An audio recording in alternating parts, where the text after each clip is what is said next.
인형 뽑기 달인입니다. 어떤 경지냐면 1타 2피.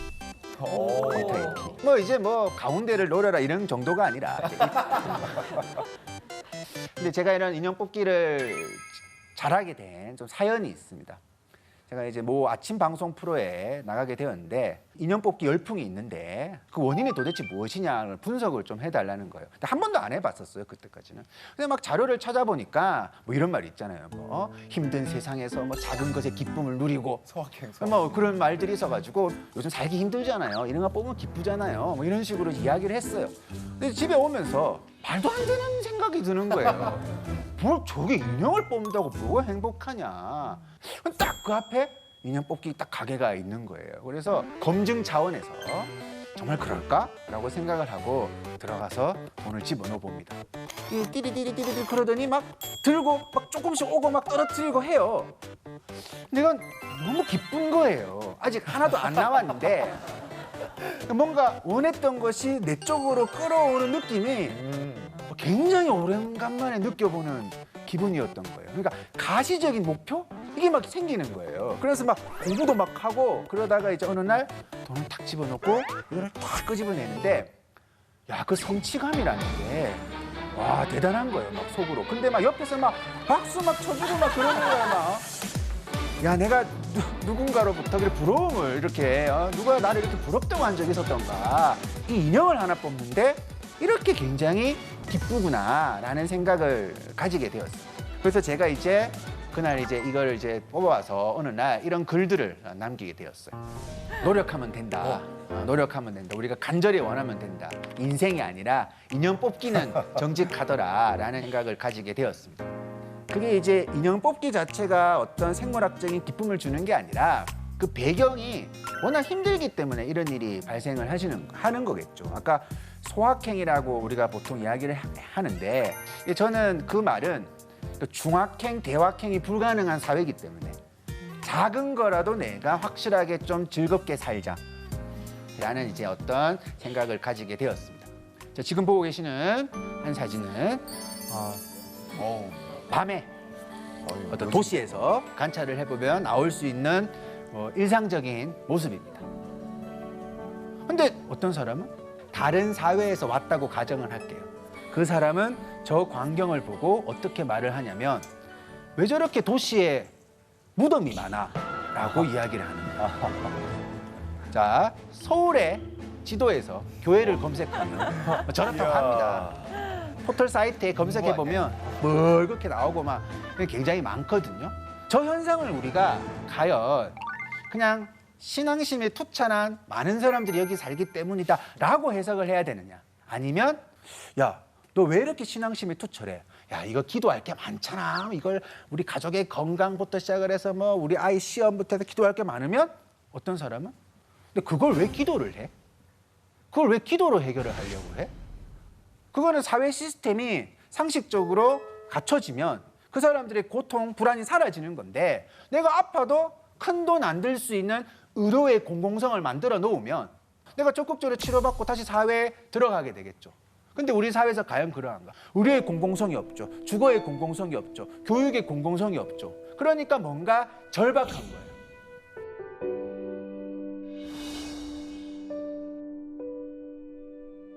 좋은 대학을 갔으면 좋겠다고 기도하는 그 간절한 어머니의 마음은 어떤 대학을 나오지 못하면 찬밥 대우를 받는 이 사회적 현실에서 출발하는 거죠. 항상 그 지점이 굉장히 중요한 거예요. 간절한 사람들의 어떤 열정이 나오는 이유는 우리 사회가 노동의 불안정성을 많이 갖고 있기 때문이에요.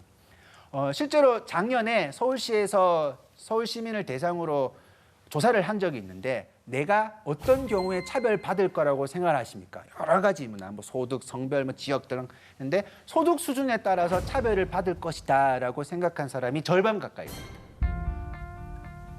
그 가장 대표적인 어떤 경우가 비정규직 노동자의 문제겠죠.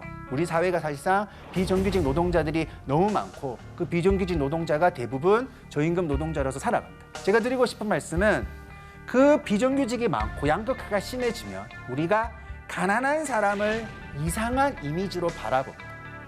가난한 사람을 계속 도와줘야 되는데 다른 이미지로 바라보면서 이 양극화가 해결되지 않는 거예요.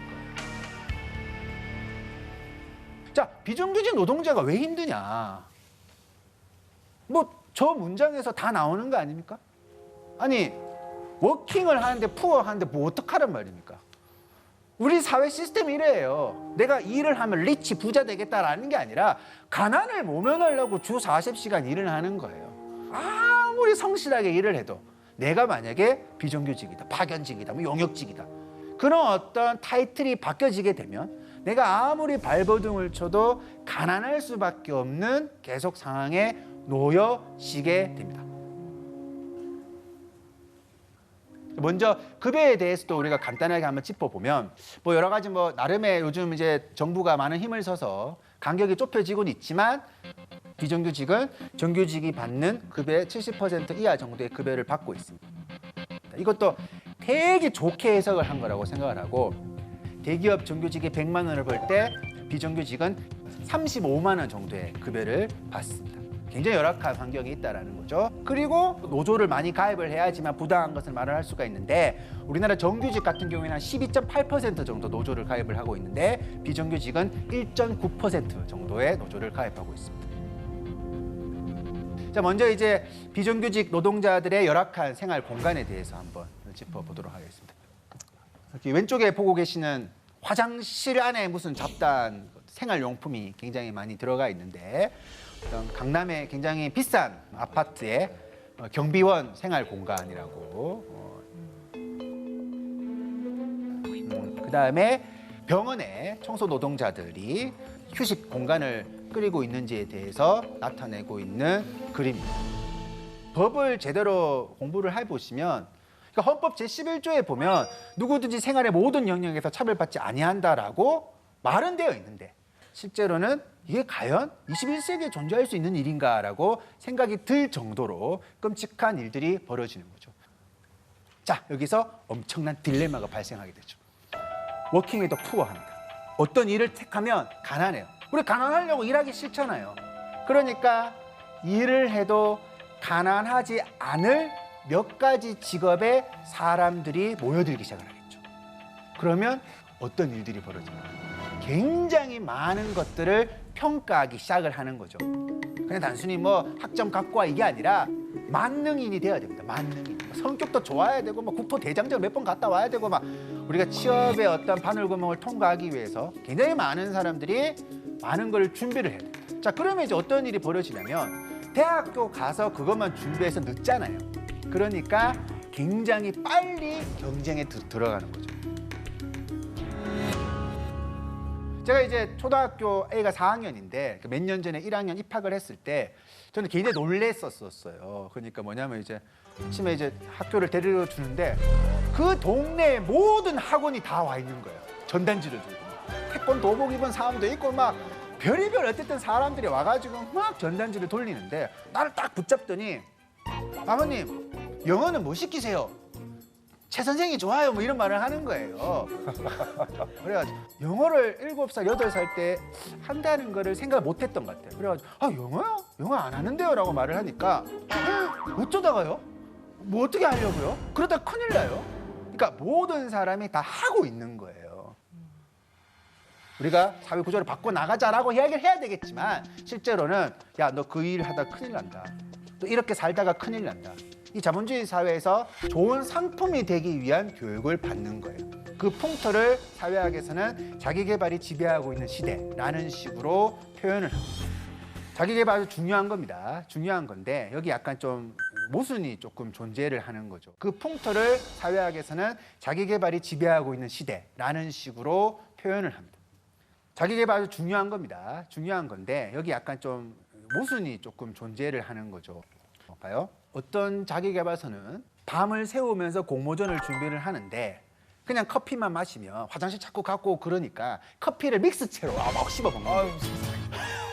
그래서 그 순간에 커피를 그냥 물에 타서 먹는 나는 뭔가 열정도 없는 사람 같고 전략도 없는 사람 같고 그러니까 이게 뭐냐면 바늘구멍을 통과한 사람은 팩트예요. 그 사람이 초인적으로 노력한 것도 팩트예요. 그런데 이 통과하지 못한 사람이 그 사람만큼 하지 않아서 그것을 통과하지 못한 건 아니라는 거죠. 실제로는 굉장히 그 앞에는 비슷비슷한 사람들이 모여 있습니다. 근데 여러 가지가 얽히면서 어떤 상황이 발생을 하게 된 거죠. 취업을 하기 위해서 이렇게 어릴 때부터 많이 준비를 해도 잘 되지 않는 게 과연 옳은 사회인가라는 질문을 던져야 됩니다. 그런데 예전에는 이것이 잘못되었다고 대학이 비판을 좀 했어요. 대학이 나와가지고 야 너희들 말이야 좀 세상을 좀 비판하고 살아. 그런 식으로 아주 옛날에 이야기를 했는데 2000년대 중반부터 대학은 그냥 취업 사관학교다 라면서 대학이 완전히 변해버립니다. 지금 보고 계시는 저 추억의 멘트들은 대학의 총장님들이 직접 하신 말들입니다. 대학은 지금 양성 공장에서 제품을 생산했는데 재고가 쌓이면 되겠느냐 그러면서 CEO를 키우는 대학, 그다음에 학교는 복지기관이 아니다 라는 이야기를 총장님 입에서 저렇게 말씀을 하십니다. 여기에 굉장히 우리가 함의점이 있습니다. 2004년도에 신조어로 등록된 단어가 있는데 그게 스펙이란 단어거든요. 지금도 여러분들 한글로 스펙이라 검색해 보시면 막 청년들이 막 죽어가는 모습이 나오지만 영어로 이렇게 스페시피케이션 쳐보시면 막 회로도 나오고 오토바이 사양 나오고 그러는 거예요. 이게 2004년도에 국립어학원 신조어가 된다고요. 그때 등장한 게 취업 3종 세트예요. 학벌, 학점, 영어 점수. 이게 필요하다. 그런 말이 나오면서 막 대학도 변해야 된다. 실용적인 학문을 바뀌어야 된다. 그렇게 바뀌면 다 행복해진다라고 했는데 그렇게 십몇 년 동안 대학이 변하고 나니까 취업 3종 세트가 취업 9종 세트가 되었어요. 이게 무슨 말이겠습니까? 네, 맞아요. 대학이 실용적인 학문 가르치고 그거 필요할 수 있어요. 그러면 최소한 10년 전보다 10년 후에 대학을 다니는 지금의 청춘들은 야 지금 대학이 변해가지고 나는 선배에 비해서 너무 편하네. 요즘 취업이 잘 돼. 그렇게 생각을 해야지 그게 옳은 처방전이겠죠. 하지만 옳은 처방전이 아닌 거죠. 이렇게 잘못된 처방을 대학에 내리고 있으니까 학생들은 두 가지 선택을 하게 됩니다. 하나는 뭐냐면 1학년 때부터 목숨을 걸고 취업 9종 세트를 갖춰가는 거예요. 그 취업 9종 세트를 갖춰가면서 뭐 이렇게 오찬호 강의 같은 건 잘 안 들을 거예요. 도움이 잘 안 되니까. 그런데 어떤 사람이 보면 야 이게 취업 9종 세트를 아무나 갖출 수가 없어요. 학점 쫓아가기도 바빠 죽겠는데 무슨 어학연수 갔다 왔냐 물어보고 무슨 토익도 뭐 7, 800도 아니고 990점만 내라 그러고 하니까 말이 안 되는 거야. 그러니까 이 수많은 다른 절반의 청춘들이 그나마 공정하다고 생각하는 공무원 시험에 몰입을 하는 거예요. 어떤 어른들은 지금 청춘들의 공무원 시험 열풍을 보고 아우 요즘 청춘들이 막 나약해. 꿈이 없어. 뭐 저렇게 열정이 없어가지고 어떻게 살아. 너무 젊을 때부터 안정적인 것만 추구하려고 하지. 그딴 해석을 어른이라고 하는 사람이 굉장히 많이 있습니다. 공무원을 되고 싶어하는 수많은 청춘들은 그 개인의 불안, 1인분조차 부양하기 힘든 이 사회 현실 속에서 그런 선택들을 하게 되는 것이죠.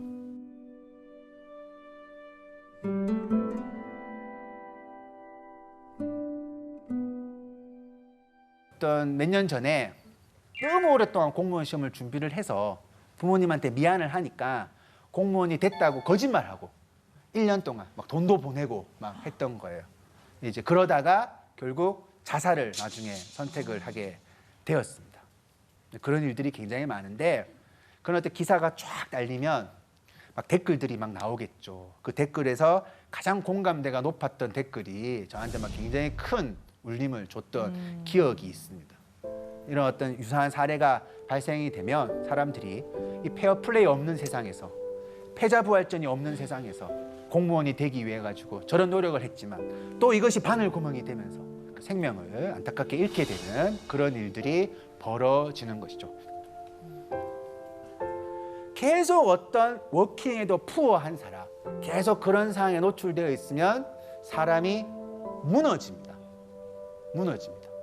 흔히 말해서 알코올 중독도 될 수가 있고 도박 중독에 빠질 수도 있고 우리가 겉에서 보면 굉장히 뭔가 나약하게 세상을 살아가는 사람처럼 보입니다.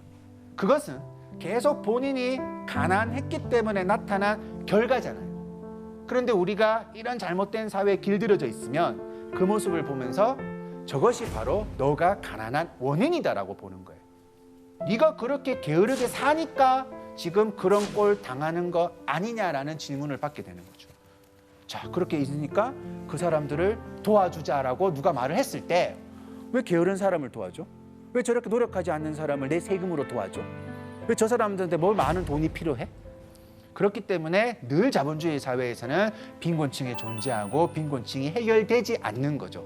원래 그런 것이 아니라 여기에 길들여진 사람들이 가난한 사람을 그런 이미지로 바라보고 있기 때문이에요. 우리가 어느 순간부터 비정규직 노동자들이 파업을 많이 하죠. 그 파업이 왜 정당할 수 있는 지점에 대해서 이야기를 하고 있는데 학생들이 했던 반응을 저렇게 제가 모았습니다. 날로 정규직이 되려고 하면 안 되잖아요. 그것은 무임승차다.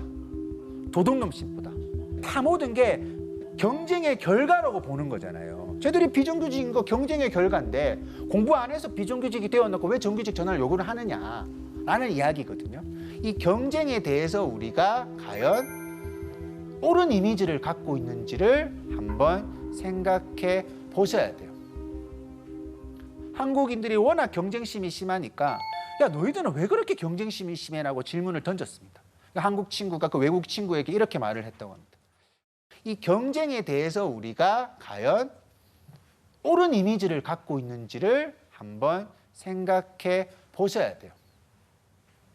한국인들이 워낙 경쟁심이 심하니까 야, 너희들은 왜 그렇게 경쟁심이 심해라고 질문을 던졌습니다. 한국 친구가 그 외국 친구에게 이렇게 말을 했다고 합니다.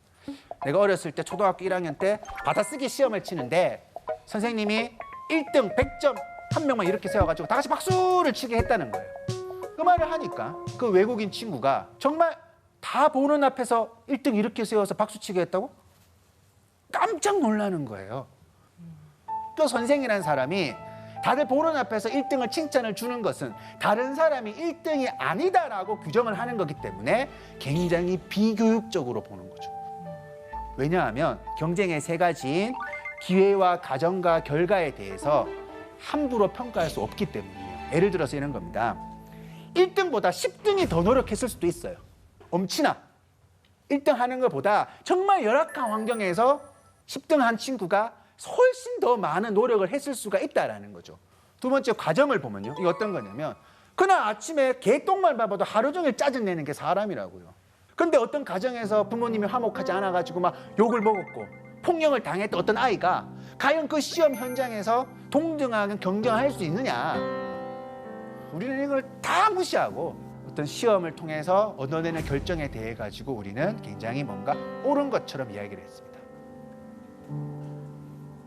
자, 결과가 평등하다가 두 단어가 조합이 되면 내 머리가 복잡해져요. 뭐? 결과가 평등하다고 서울대학교 나온 사람하고 아닌 사람이 똑같은 급여를 받는 게 말이 돼? 어딜 가나 그 얘기만 해요. 결과의 평등이라는 것은 누구나 똑같은 급여를 받으라는 이야기가 아니라 어떤 일을 하더라도 인간으로서 존엄하게 살 평등한 권리가 있다라는 거예요. 그래서 이런 것처럼 우리 사회를 잘 보여주는 것 중에 하나가 뭔가 하면은 중산층의 기준이에요. 우리나라의 중산층의 기준이라 그러면 보통 두 채가 없는 30평 아파트에 뭐예요? 월 500만 원 이상의 급여가 있으면 되고요. 그다음에 2000cc 이상의 차량을 가지고 있고 그다음에 1억 이상의 예금이 있고요. 연 1회 이상 정도 해외여행을 간다. 이러면 이제 중산층이다. 이렇게 본다 그래요. 한동안 이런 꿈을 꾸고 대한민국이 달렸던 것도 많고 실제로 한동안 이런 꿈을 이룰 수 있다고 믿었던 것도 맞죠. 그런데 너무나 당연한 이런 중산층의 기준이 외국은 다르다 그러죠. 프랑스 같으면 어때요? 1개 이상의 외국어를 해야지 된다. 뭔 헛소리예요? 뭔 헛소리예요? 그렇죠? 지금 외국어가 왜 나와? 중산층하고 무슨 상관이에요? 직접 즐기는 스포츠가 있어야 된다. 1개 이상의 악기를 다룰 줄 알아야 된다. 남들하고 다른 맛을 낼 수 있는 색다른 요리법을 알아야지 된다라든지 아니면 사회적 분노에 공감해야지 된다. 또 뭐예요? 약자를 돕는 봉사활동을 해야지 된다. 다르구나. 프랑스가 특이한 나라가 아니에요. 영국하고 미국을 보면 더 황당해요. 영국은 페어플레이를 해라. 이게 뭔 소리예요? 뭐 이상한 저게 왜 중산층하고 도대체 무슨 상관인가 싶어요. 저건 온 인류가 해야 될 것 같은데 저게 왜 중산층의 기준일까? 자신의 주장과 신념이 확실히 갖고 있어야 된다. 또는 독선적인 행동을 하지 말아야 된다. 약자를 보호하고 강자한테 강해야 된다. 뭐 불의와 불법 뭐 이런 것들을 대응할 수 있어야 된다. 미국은 어때요? 자기의 주장이 떳떳해야 되고 사회적 약자를 돕고 부정, 불법에 저항하고 이렇게 비평하는 그런 잡지를 정기 구독을 한다라든지. 자, 왜 이런 차이가 날까요? 왜 대한민국은 아파트, 자동차 크기, 예금 이런 걸로 중산층의 기준을 만들고 있는지. 우리가 어떻게 보면 지금 대한민국이 과도기라고 그러고요. 우리 삶이 변화해야 되는 그런 시점에 있어요. 저는 우리 사회를 사춘기라고 얘기를 하는데요. 그 사춘기라는 게 결국 질적 변화를 일으키는 거거든요. 양적 변화가 아닙니다. 양적 변화는 태어나는 순간부터 일어나요. 날마다 키가 크고요. 날마다 몸무게가 크고요. 날마다 무슨 일이 일어나는데 질적 변화가 일어난다는 건 뭔가 하면 그때부터 점점점 커지는 게 아니라 새로운 게 생기는 거예요. 예를 들어서 몸에 없던데 털이 나기 시작한다. 이건 있던 게 길어지는 게 아니에요. 머리털하고 달라요. 이건 새로운 변화예요. 그러면은 우리가 사춘기 전까지는 어떻게 보면은 살아봤던 원칙들이 사춘기 이후에는 다른 원칙을 가지고 살아가게 된다라는 거죠. 어떤 가치를 추구하면서 어떤 인생을 살아가야 되는지에 대해서 고민하고 있는 한국 사람들이 지금 그거를 결정하는, 변화시키는 시점에 있다. 이 시기에서 왜 우리가 과거에 이런 특성을 가지게 됐는지를 알아야지 그 다음에 우리가 앞으로 어떻게 살아갈 건지를 결정하게 될 거라는 거예요.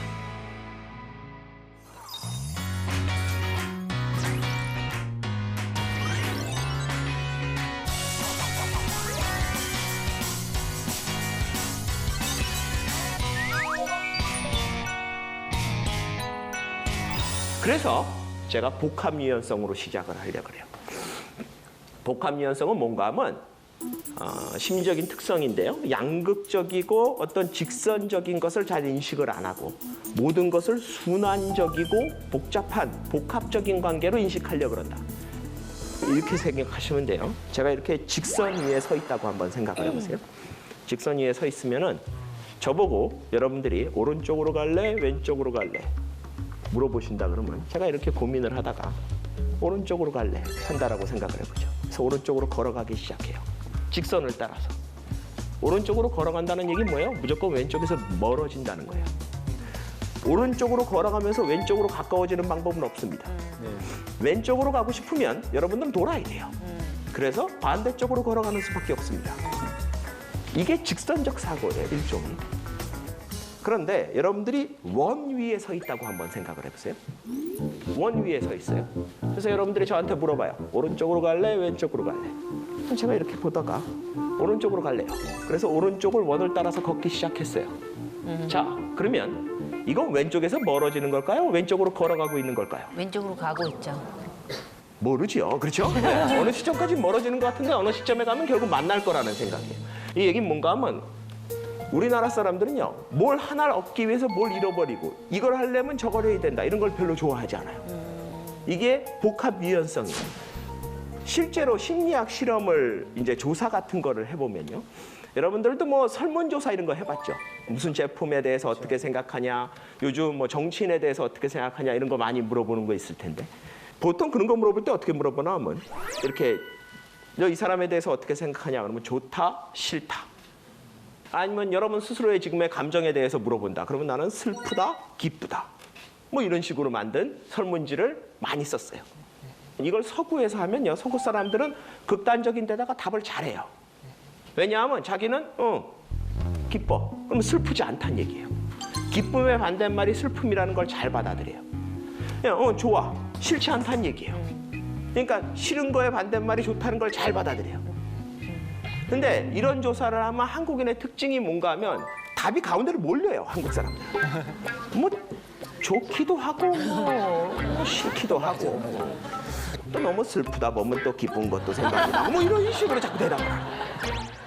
그러니까 한쪽으로 하나를 버리고 한쪽으로 간다는 거에 별로 익숙하지 않아요. 뭘 얻기 위해서 뭘 잃어버린다는 인식을 잘 못해요. 대표적인 예가 뭔가 하면 이거예요. 눈물 젖은 깍두기.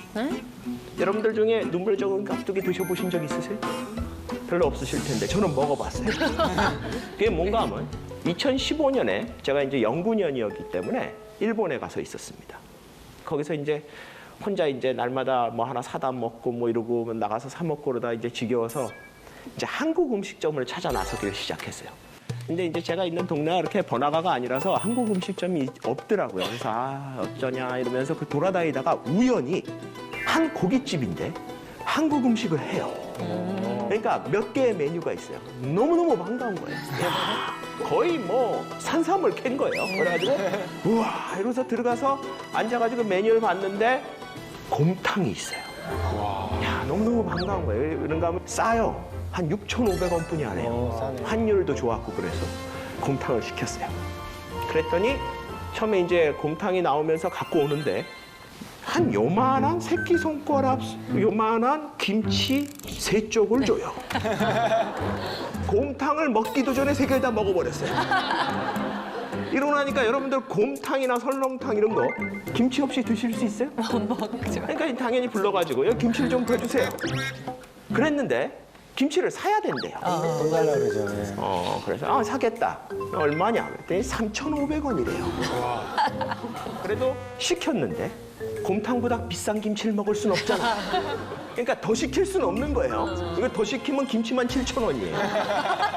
그러니까 그 요만한 깍두기를 반씩 나눠서 그 먹을 때 눈물 젖은 깍두기 안 먹어본 사람은 인생을 얘기하면 안 돼요. 맞습니다. 그런데 우리나라에서 곰탕이나 설렁탕 집에서 그렇게 장사하면 장사될까요? 안 되죠. 우리나라는 어떻게 해요? 옆에 김치가 있죠, 그렇죠? 아니 김치통이 있어요. 예? 거기서 뭐 갖다 달라 이런 것도 귀찮아요. 그냥 마음껏 먹고 싶은 만큼 먹는 거예요. 근데 이 김치를 먹고 싶은 만큼 넉넉히 준다는 얘기가 뭔가 하면 김치를 평균보다 적게 먹는 사람이 평균보다 많이 먹는 사람 값을 내고 있는 거예요. 아하. 그렇죠. 설렁탕이나 곰탕집이 주인이 바보가 아닌 이상은 사람들이 최소한 평균적으로 먹는 김치 양에다가 맞춰서 가격을 설정할 거 아니에요. 그런데 우리 사회에서는 그 김치를 보통 공짜라고 생각을 해요. 이건 당연히 주는 거, 네. 마음껏 먹는 거. 이 세상에 마음껏 먹는 게 어디 있어요? 이게 뭐예요? 원적 사고예요. 뭘 하나 얻으면 뭘 하나 잃어버린다는 생각이 약해요. 그러니까 우리나라의 특징 중에 하나가 뭔가 하면 밥보다 반찬이 중요해요. 우리나라 사람들은 밥집에 갔을 때 반찬, 그걸 굉장히 따져요. 근데 밥집이잖아요. 반찬집이 아니라. 일본에 가면요. 밑반찬이 별로 없어요. 맞아. 밑반찬이 없는 대신 밥에다가 집중을 하는 거예요. 우리나라는 밑반찬이 많아야 돼요. 모든 걸 밑반찬이 결정해요. 근데 솔직히 얘기해 보세요. 똑같은 값을 받고 밑반찬이 좋다는 얘기는 뭐예요? 메인이 후지다는 얘기예요. 땅 파서 장사하는 거 아니잖아요. 하나를 얻으면 하나가 잃는 거. 이게 우리나라 사람들이 잘 안 돼요. 왜냐? 그 복합 유연성 때문에. 왜 이러이 되냐는 거예요. 이것도 하고 저것도 하고 얼마나 좋냐? 라고 생각하는 거예요. 그게 뭐예요? 이왕이면 다운치마. 일본에 가면은 지하철 같은 거 타면요. 빈자리가 있어도 안 앉는 사람이 되게 많아요. 왜 그러냐? 제가 하도 이상해서 일본 교수한테 물어봤어요. 저하고 친한 일본 교수한테. 일본 사람들이 전철에 앉아야 그러는데 우리도 앉아. 아니 저렇게 빈자리가 있는데 안 앉잖아. 아니 그냥 서서 가면 되지 뭐. 전철은 원래 서서 가는 거야. 앉으면 좋은 거지만 앉아야 하는 게 아니잖아. 이미 버스나 전철을 타겠다는 결정을 하는 순간 나는 서서 가겠다는 거를 감수한 거라는 거예요. 우리나라는 어때요? 전철이 들어오면 매 눈으로 쳐다보잖아요, 여러분. 문이 쓰자마자 뛰어가고 있는데 까만 봉지가 날라온다고. 그러면 이왕이면 다홍치마예요. 이 세상에 이왕이면 다홍치마가 어디 있어요? 다 돈 낸 거지. 내가 안 내면 누가 낸 거예요? 다른 사람이 낸 거예요. 근데 한국 사람들은 이 뭘 얻기 위해서 잃어버린다는 인식이 좀 약하니까. 그러니까 자꾸 가능하다고 생각을 하는 거예요. 20세기에 한국이 세계 최초로 발명한 게 별로 없다 그랬는데요. 그중에서 최고의 발명품을 뭐라고 생각하나 하면 저는 이거라고 생각해요. 여러분들. 짭짜. 짭짜면 드셔보신 적 있으시죠? 다 먹었죠. 자주 먹습니다. 이거 드시지 마세요. 이거 드시지 마세요. 아주 비극적인 상품이에요. 이게 왜 비극적인 상품인가 하면 이 식사가 내 인생의 마지막 식사 같은 거예요. 생각을 해보세요. 자, 여러분들 중에 짬짜면을 시켜놓고 그 짬뽕과 짜장면을 동시에 한 입에 넣고 그래서 그 오묘한 맛을 즐기면서 먹는 분 한번 손 들어보세요. 없죠. 네, 우리가 심리학적으로 변태라고 불러요. 없네. 대부분 어떻게 먹나 하면 짜장면 다 먹고 짬뽕 먹든지 맞아. 짬뽕 다 먹고 짜장면 먹든지. 맞아요. 많은 사람들은 짬짜면을 시켜놓고 둘 다 먹었다 그러는데 하나도 제대로 안 먹은 거예요. 안 그렇습니까? 사람들이 왜 이렇게 사냐? 제가 아까 전에 말씀드렸죠. 오늘 이 식사가 내 인생의 마지막 식사 같아요. 내일 점심까지만 생각할 여유가 있으면 오늘 짬뽕 먹고 내일 짜장면 먹을까가 돼요. 근데 내일 점심을 생각할 여유가 없으면 포기가 안 되는 거예요. 짜장면. 안 그래요? 내일도 먹을 점심인데 물론 여러분들 이 점심 먹고 여러분들 죽을 거다 그러면은 다 시켜 먹어요. 탕수육 남겨도 돼요. 다 시켜 먹어야 돼. 먹고 죽어야지. 안 그래요? 근데 그게 아니라 내일도 먹고 모레도 먹고 그 다음 날도 먹을 점심이면 이 오늘 짜장면 짬뽕 중에 하나를 버리지 못하는 이유가 뭐가 있어요? 그 중국집이 오늘 망할 것도 아닌데 한국 사람들이 오늘만 보고 사니까 지금만 보고 사니까 포기가 안 돼요. 왜냐? 특성이 복합 유연성을 가지고 있거든요. 그러니까 사람들이 자꾸 지금 당장 해내라는 거예요. 이런 한국 사람들의 특징이 사실은 그냥 개인적인 데서 끝나는 게 아니라 사회적인 현상으로도 좀 나타나요. 여러분들 사법부에서 보면 이런 얘기가 있어요. 사법 절차에서 이제 무죄 추정의 원칙이다. 또는 합리적인 의심의 기준이다 이런 얘기를 하죠. 그건 뭔가 하면 무죄 추정의 원칙은 유죄로 확정되기 전까지는 모든 사람은 무죄로 간주한다라는 거예요. 합리적인 의식의 기준은 뭔가 하면은 사실 판사나 검사나 거의 대부분의 사법 판단의 경우에 실제로 진범이 누군지는 모릅니다. 그렇죠? 모르니까 재판을 하죠. 알면은 왜 하겠어요? 재판정에서 피의자가 진범인지 아닌지를 아는 사람은 한 명이에요. 그건 피의자예요. 자기가 진범이면 자기가 진범이라는 걸 알 거고요. 자기가 진범이 아니면 내가 아니라는 건 아는데 어떤 놈인지는 몰라요. 그렇잖아요? 네. 그 상황에서 판사는 판단을 내려야 되는데 이 판단이 이 사람의 인생을 좌우하는 판단이에요. 그치. 판사 입장에서는 범인인 것 같아. 들어가. 이렇게는 못해요. 그렇죠. 그렇게 하면 안 돼요. 그래서 사실 강력 범죄, 안 좋은 범죄일수록 판사 입장에서는 오히려 더 신중해질 수밖에 없어요. 역설적이죠, 그렇죠? 사람들 입장에서는 범인은 꼭 잡아야 되는 거예요. 그리고 저놈이 범인일 것 같으면 저놈은 꼭 감옥에 가야 되는데 실제로 판사 입장에서 보면 그것만 고려해야 되는 게 아니라 저 사람이 유죄로 판결되는 순간 감옥에 가서 무지하게 오래 있어요. 저 사람의 인생은 더 큰 데미지를 받아요. 그러니까 판사 입장에서는 더 높은 기준을 요구할 수밖에 없어요. 이게 합리적인 의심의 기준이에요.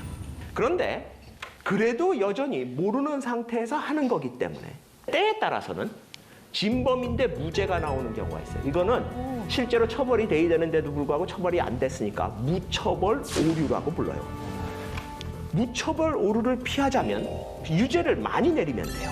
그냥 내가 기준을 낮춰서 A만 하면 유죄야. 그러고 유죄를 내리면 됩니다.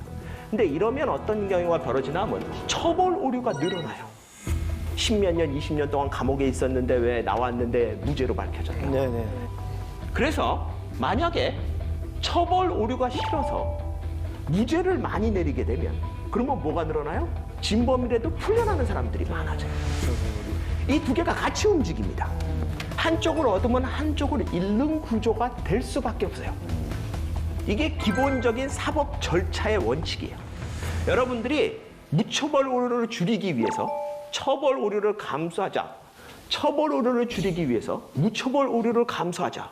둘 중에 하나를 선택하는 건데 실제로 어느 처벌을 더 회피하고 싶냐? 그러면 판사들은 사법 체계의 논리대로 처벌 오류를 피하고 싶어요. 그러니까 무처벌 오류를 감수하더라도 처벌 오류를 피하겠다라고 얘기해요. 이게 사법 체계의 원칙이에요. 근데 똑같은 질문을 일반 사람들한테 하면요. 둘 다 중요하지. 하나도 포기가 안 되겠는 거예요.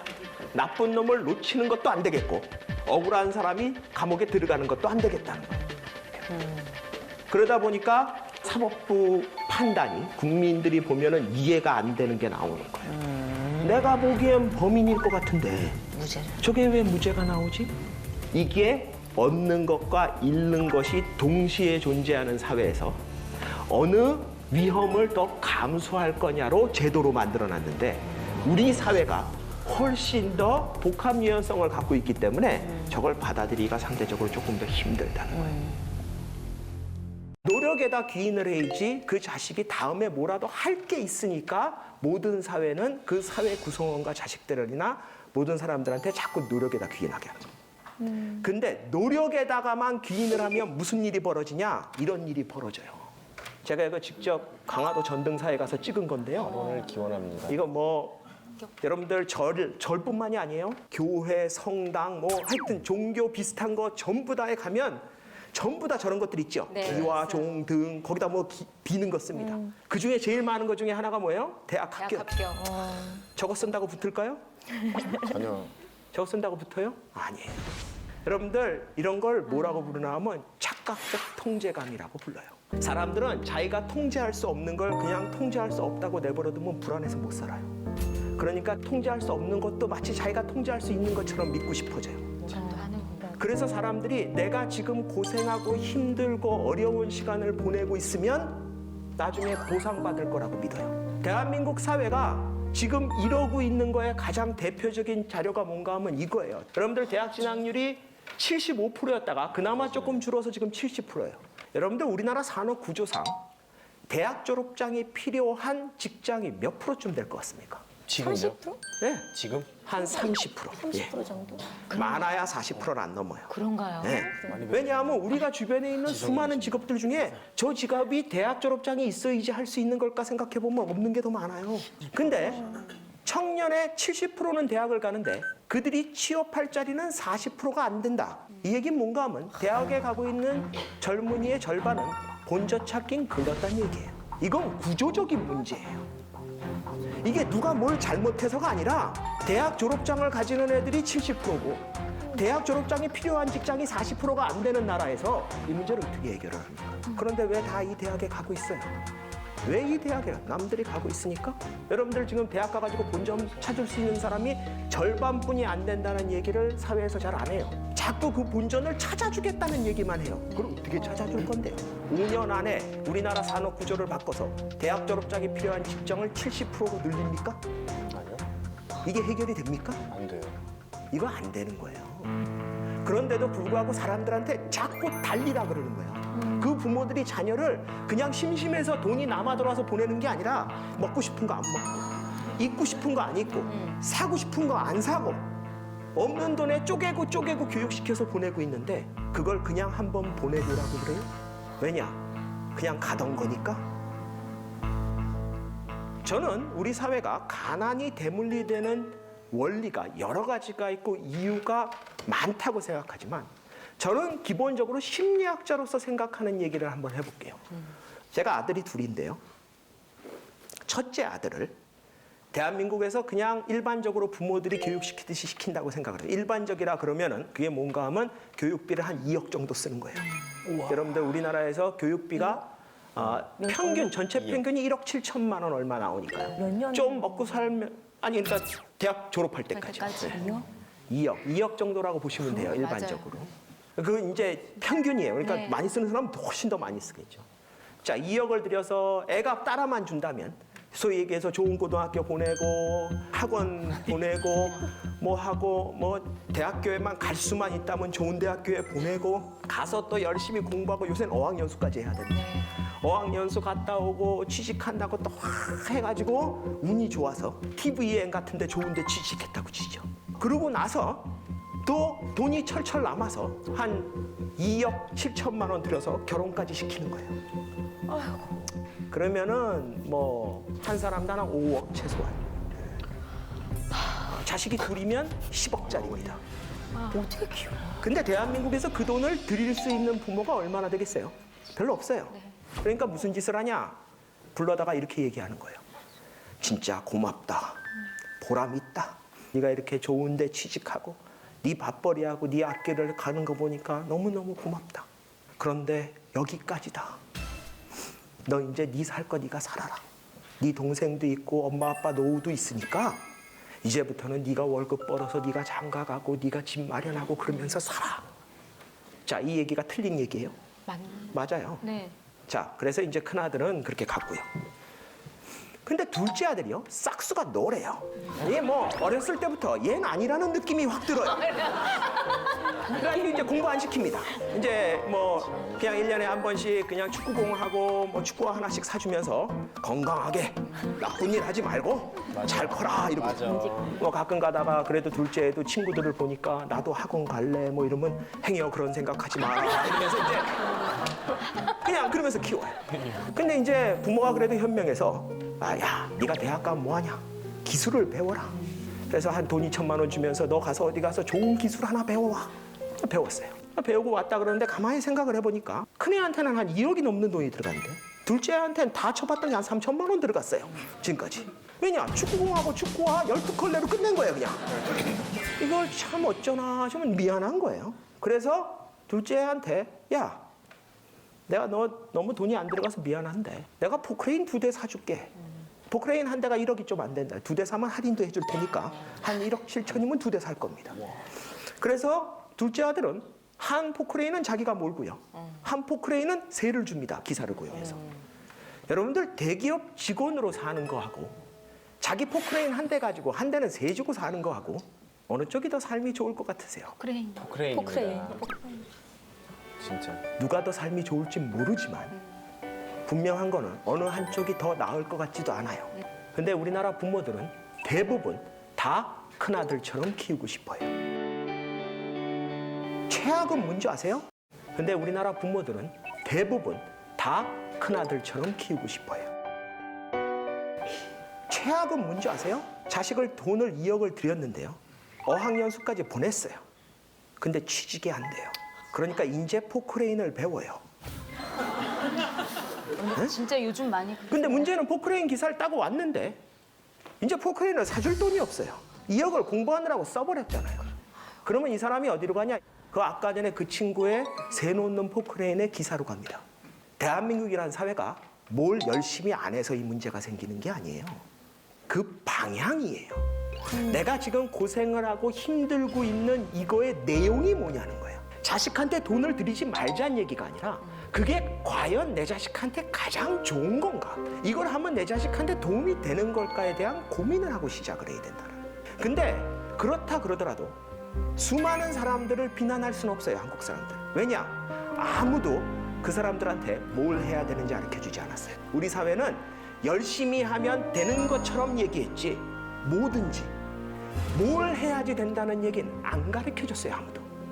그래서 결국 자기가 잘못 선택한 거에 대해서 본인이 개인적으로 책임질 수밖에 없는 현실이지만 그걸 스스로 혼자 다 책임지라 그러면 너무 억울해요.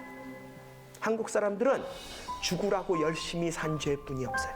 내가 안 먹고 안 입고 많은 젊은이들 요새 대학 어떻게 갑니까? 중고등학교 때 놀 시간도 안 주고 하루에 8시간씩 학교에 있죠. 학원 가서 4시간 있죠. 집에 와서 숙제. 말도 안 되는 삶을 왜 살까요? 그 삶을 살면 누가 보상해 줍니까? 돈이 처벌 많아서요. 집에 몇백억 정도 있어가지고 자식한테 10억씩 교육비 쓰고 본전 찾기 글르면 그러면 20억 들여서 식당 차려주면 돼요. 그렇게 돈 많은 사람들은 잘못된 선택을 해도 타격이 적어요. 그런데 그 2억이 자기가 20년 동안 번 돈의 대부분인 사람이 그 돈을 쓸데없는 짓을 하고 나면요. 무슨 일이 벌어져요? 그 자식도 못 살고 그 부모도 못 살게 돼요. 그러면 그 부모가 자식한테 이렇게 얘기할 거예요. 내가 널 위해서 어떻게 했는데 내가 널 위해서 어떻게 했는데 처음에는 자식이 미안하다 그러겠죠. 언제까지요? 자식이 미안한 거 몰라요? 알아요. 근데 자기도 살아야죠. 그렇죠. 그러니까 뭐라 그래요? 어느 순간 화냅니다. 내가 그래서 공부 안 한다 그랬잖아. 내가 해달라 그랬어. 내가 그렇게 안 한다 그럴 때 내 말 왜 안 들어? 언제 엄마한테 그렇게 하라 그랬어? 언제 아빠 보고 나한테 그렇게 하라 그랬어? 우리 사회가 갖고 있는 이 세대 갈등과 사회 갈등의 가장 핵심에 뭐가 있는 줄 아세요? 바로 이 인고의 착각이에요. 그 얘기를 아무도 안 해주고 한 세대가 지나갔기에 세상에 변하는지를 몰랐어요. 그랬기에 지금 젊은이들과 그들의 부모들, 대표적인 게 지금 20대와 그 부모들인 50대입니다. 대한민국에서 가장 힘든 세대예요. 왜냐? 열심히 살라 그래서 열심히 살았는데 지금 와서 그게 아니었다 그래요. 그러니까 지금은 어떤 느낌이 들어요? 다 속은 것 같은 거예요. 왜냐? 아무도 나한테 그 길이 잘못됐다고 얘기하지 않았거든요. 모든 사람이 글로 가야 된다고 얘기했거든요. 이건 사회의 책임이에요. 왜냐? 일개 개인이 다른 사회가 이쪽으로 가기 위한데 자기 혼자 이쪽으로 갈 만큼 용기 있는 사람 별로 없어요. 그걸 개인한테 요구하면 안 돼요. 그렇기 때문에 사회의 리더와 사회의 지도층과 사회 시스템은 그 나라 국민들한테 계속 업데이트된 좋은 정보를 주면서 그게 아닐 겁니다. 그게 아닐 수도 있다. 저쪽에 더 길이 있다. 심지어 이쪽으로 가면 다 죽어요. 라는 얘기라도 해줘야 된다는 거예요. 근데 우리 사회가 지금까지 그 얘기를 했냐는 거예요. 그랬어요. 전부 다 달콤하고 듣기 좋은 소리로 된다. 다 될 수 있다. 다 될 수 있어요. 가능할까요? 우리 사회가 더 이상 괴로워지지 않고 지금 세대를 어떻게든 구제해 보려고 노력하는 건 좋지만 다음 세대만이라도 놓치지 않으려면 지금 우리가 뭘 해야 되냐? 속도가 아니라 방향이에요. 와, 정말 중요한 이야기. 많은 사람들은 똑같은 방향으로 뛰면 1등, 2등, 3등, 4등이 나옵니다. 수많은 사람이요. 원으로 퍼져 나가버리면 1등, 2등이 없어져 버려요, 갑자기. 맞아요. 어디서 잴 건데요? 오히려 저는 너무 안타까운 게 좀 경제적 여유가 있고 이미 많은 지식을 배운 기득권층이라 그러죠. 많이 갖고 있는 세대들은 어떻게 보면 세상 구경을 벌써 했어요. 세상이 어떻게 변해가는지 알아요. 고급 정보를 얻기 때문에 그 자녀들을 공부를 시킬 사람은 공부를 시키지만 다양한 다른 것들을 하도록 계속 지금 나가고 있어요. 오히려 그런 정보에 어두운 어떻게 보면 평범한 보통 사람들은 이 불구덩이에 앉아서 자기가 타고 있는지도 몰라요. 저는 대한민국이 더 이상 달콤한 말로 될 거라는 얘기를 하는 거 좋아하지 않아요. 그런 얘기 할 때가 아니에요. 저는 대한민국 사람들한테 거기가 아니다. 그 방향이 아니다. 글로 가면 다 죽는다는 얘기를 하는 사람이 필요하다고 생각해요. 또 하나, 놀 줄 알아야 돼요. 그건 뭔지 아세요? 만약에 아까 전에처럼 아이를 둘째 애처럼 그냥 공부에 재능이 없어요. 그러면 교육비 안 쓰고 1억 7천을 모아놓을 수 있어야 돼요. 그래야지 얘한테 필요한 게 뭔지 알 때 쓸 수 있습니다. 우리나라 사회는 노는 걸 두려워하니까 자기가 이걸 해야 되는지 안 해야 되는지 알기도 전에 이미 하고 있어요. 그리고 정작 알게 됐을 땐 이미 지치고 고갈돼 버렸어요. 뭐가 없어. 맞아요. 다 써버렸어. 네. 이 얘기 뭔가 하면 우리 사회는요. 너무 인구의 착각에 빠져서 열심히 사는 거를 강조하다 보니까 마치 노는 거는 나쁜 거라고 믿어요. 아니요.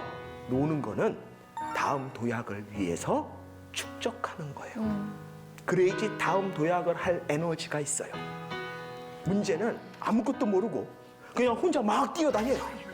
막 뛰어다녀. 방 안에서도 뛰어다니고 집 안에서도 뛰어다녀요. 정작 야 이제 띵뛰기 해야 돼 그랬더니 너무 힘들어서 좀 쉬어야 되겠네요. 마냥 웃어. 진짜 와닿는다. 우리 사회가 지금 그 단계에 가고 있는 거 아닌지 한번 생각해 보시라고. 열심히 하되 뭘 하는지를 알아야 되고요. 뭘 하는지를 모를 때는 놀 줄을 알아야 됩니다. 그게 대한민국 사람들이 바로 질적 변화를 겪어야 되는 한국인의 특성을 고려한 변화를 생각해야 되는 방향이라고 저는 생각합니다. 실제로 우리나라 사람들이 하나만 보고 달린다는 얘기는 뭔지 아세요? 나머지 다 포기하고 있다는 얘기인데 그걸 그렇게 인식을 못한다는 거예요. 그거의 가장 대부분이 뭐예요? 우리나라의 입시 대조와 교육이에요. 우리나라 사람들은 착각해요. 국영수를 잘하면 인성이 좋아질 거라고 생각해요. 솔직히 확률적으로 보면 인성이 좋은 애가 그냥 국영수를 좀 잘하는 거예요. 왜냐? 인성이 좋은 애는 부모가 시키는 대로 잘 따라하거든요. 사회가 시키는 대로 따라할 가능성이 높아요. 사고를 칠 확률이 조금 적어요. 그러면 성적이 좋은 거예요. 사실은 성적이 좋고 인성이 좋은 애를 그 공부만 안 시켰으면 인성이 훨씬 좋았을 거예요. 하루에 10몇 시간을 공부를 하면서 인성이 좋아질 거라고 기대하는 것 자체가 미친 거예요. 우리는 전 세계에서 가장 뛰어난 아이들을 길러내고 있지만 공부의 측면에서는, 학습의 측면에서는. 그런데 걔네들이 그걸 공짜로 얻었을 리가 없잖아요. 그러면 뭐가 포기된 걸까요? 당연히 부모의 돈이에요, 첫째. 부모가 갖고 있는 모든 돈이 거기 들어갔고요. 둘째 뭐예요? 아이의 행복, 시간, 거기에 더 중요한 건 뭐예요? 인성이에요. 지금 대한민국이 여전히 그런 식으로 교육을 시키고 있다는 얘기는 뭔가 하면 내가 잃어버리는 게 뭔지가 더 많아지고 있는데도 그거에 대한 인식이 약하기 때문에 그게 가능한 거예요.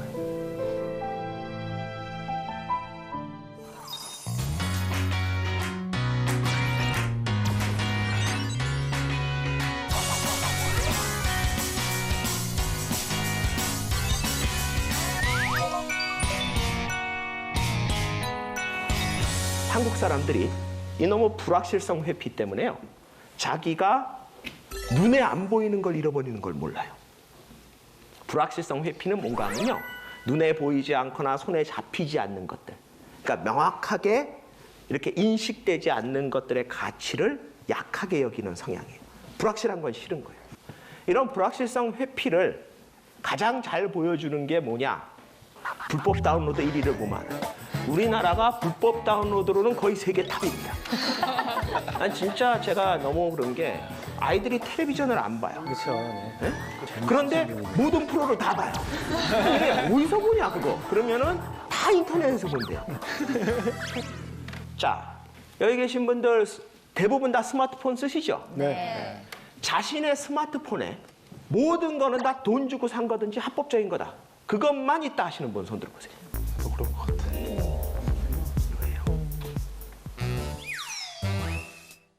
합법이라고요? 네네.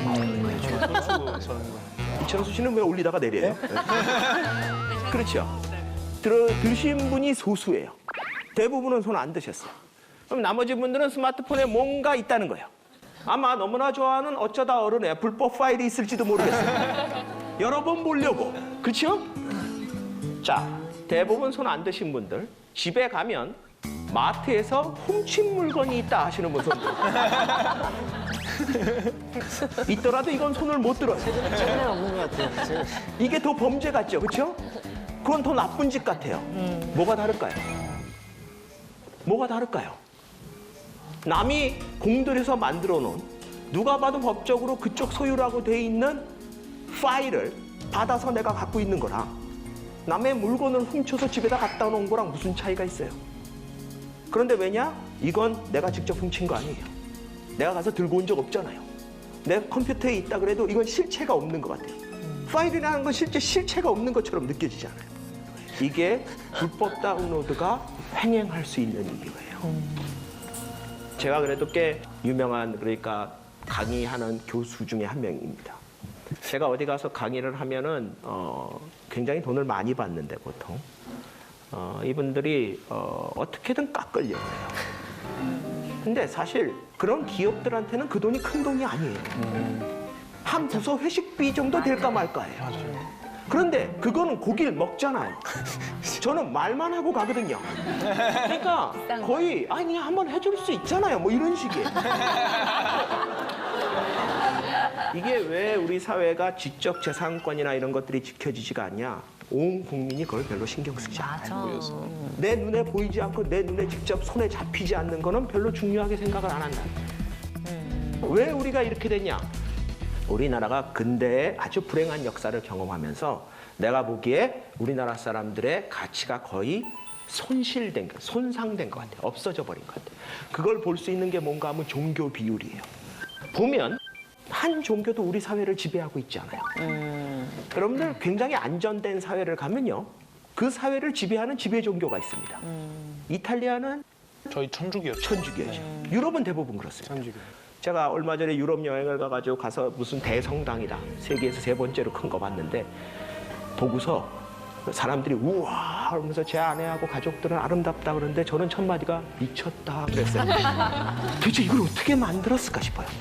이거를 지금 그 고생을 해서 만들게 하는 사람의 원동력이 뭘까?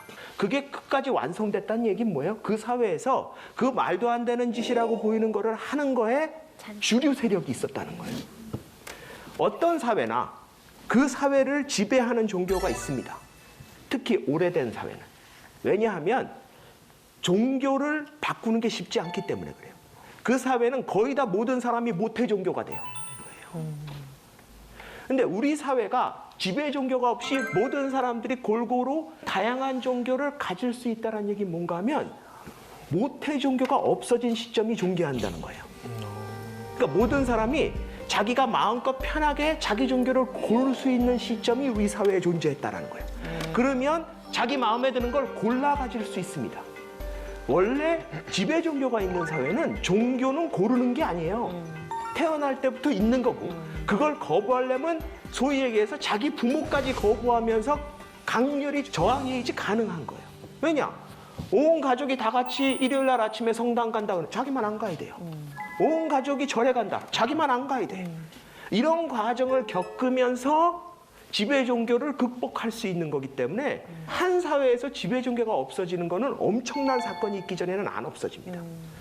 저는 이 분포를 보면서 우리나라 사회가 참 불쌍하다라는 느낌이 들어요. 왜냐? 그 사회가 갖고 있는 지배 종교가 없는 거예요. 이 얘기는 뭔가 하면 지배 가치가 없는 거예요. 모든 가치는 일반적으로 종교에서 형성되는 경우가 많아요. 그래서 미국 같은 데나 서구도 그렇지만 법원에 가면은 성경 위에다 손 얹고 선서를. 지금 미국 대통령도 성경 위에다 손 얹고.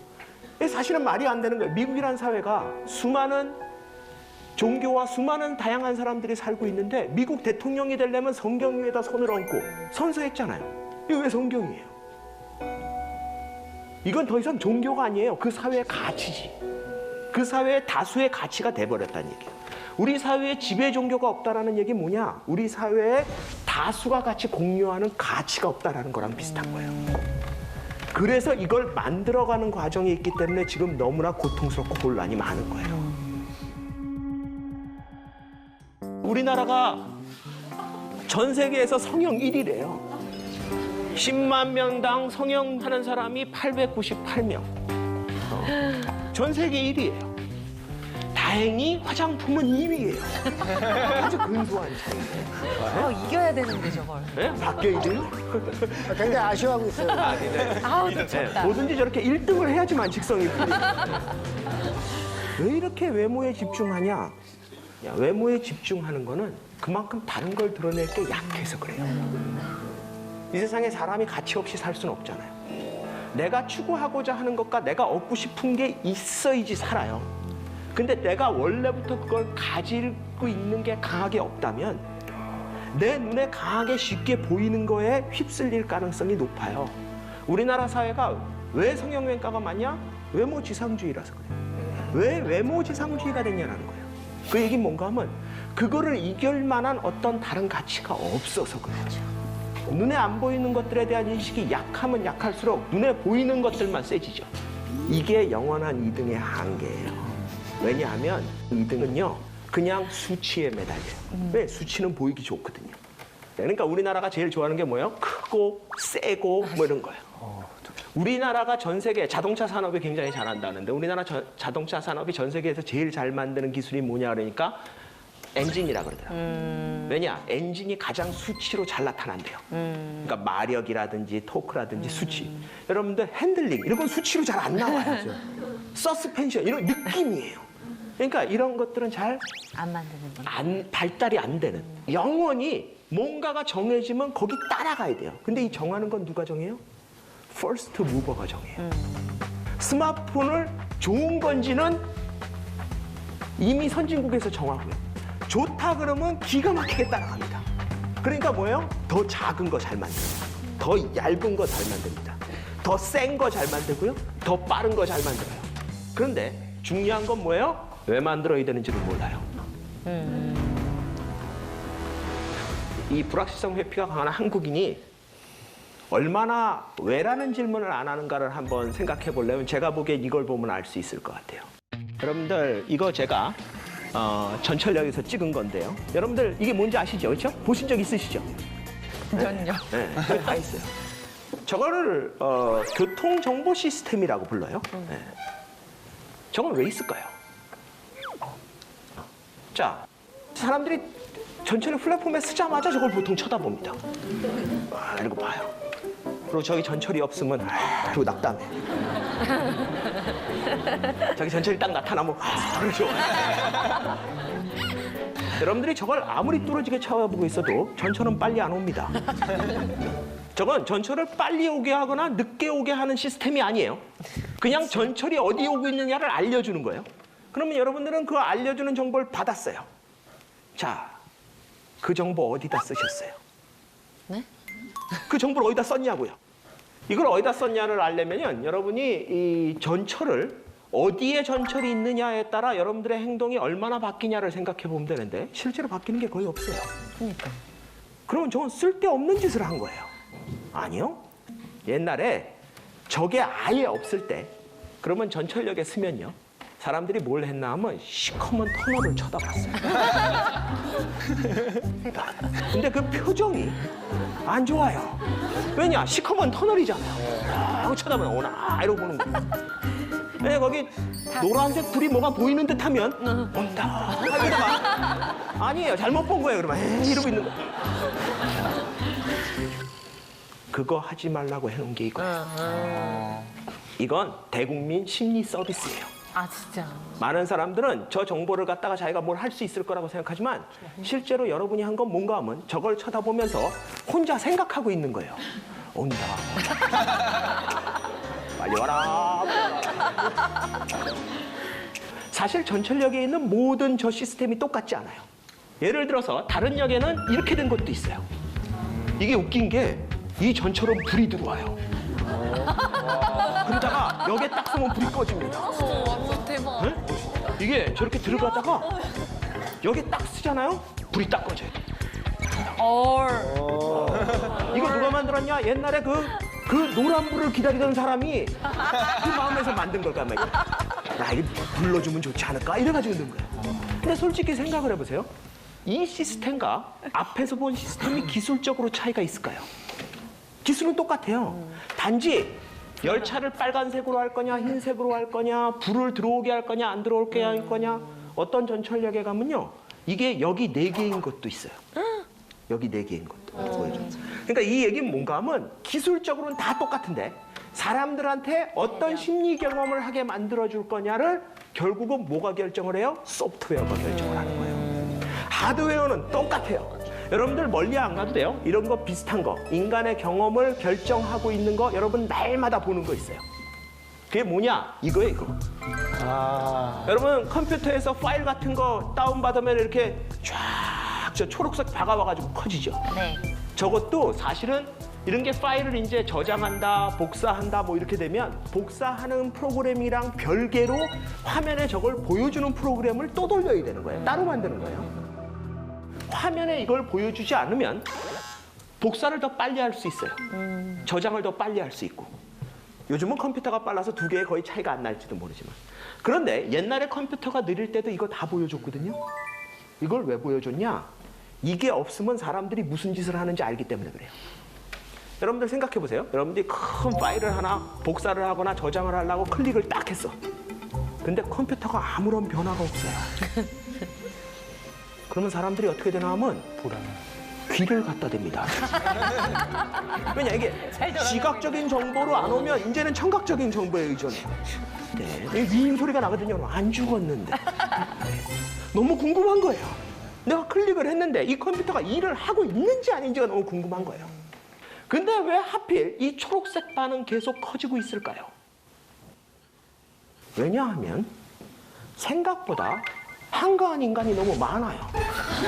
그 얘기는 뭔가 하면 여러분들이 무슨 바쁜 일을 할 때 뭐 하나 저장하라 복사하라 탁 눌러놓고 막 일을 하다 보면 다 됐네? 이러고서 가서 하면 되죠. 근데 이렇게 바쁘게 사는 인간이 세상에 많지 않아요.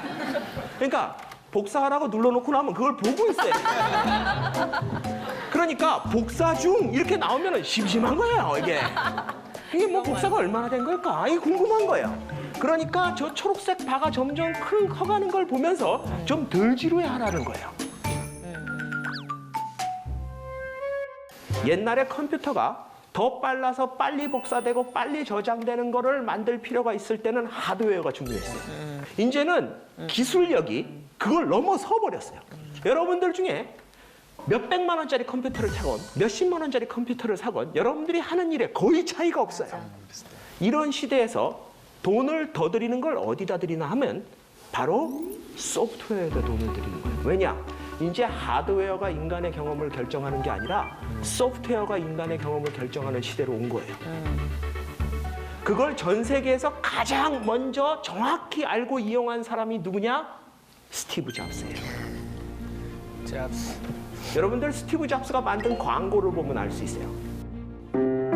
Now we can watch a newspaper, listen to a magazine, and see a phone call. Now we can take a classroom anywhere and touch the stars. 이게 아이패드 2가 나왔을 때 만든 광고예요. 근데 거의 다가 인간의 경험에 대한 거예요. Watch, listen, touch, see. 이 사람은 이 기계를 만들면서 사람들이 어떤 경험을 할까를 생각한 거예요. 그래서 저런 광고가 나와요. 더 무서운 건 뭔가 하면 네가 지금까지 경험했던 거를 뛰어넘는 경험을 하게 해줄게라는 거예요. 신문을 읽는 게 아니라 듣고요. 전화를 듣는 게 아니라 보고, 별을 보는 게 아니라 만지게 해주겠다는 거예요. 그런데 우리나라는 저때 만든 광고가 뭔지 아세요? 더 빠르다, 세다, 크다 이딴 걸 만든 거예요. 그게 뭐예요? Fast follow. 왜 만들어야 되는지를 몰라요. 왜 만들어야 되냐? 사람이 원하는 경험이 있기 때문에 만드는 거예요.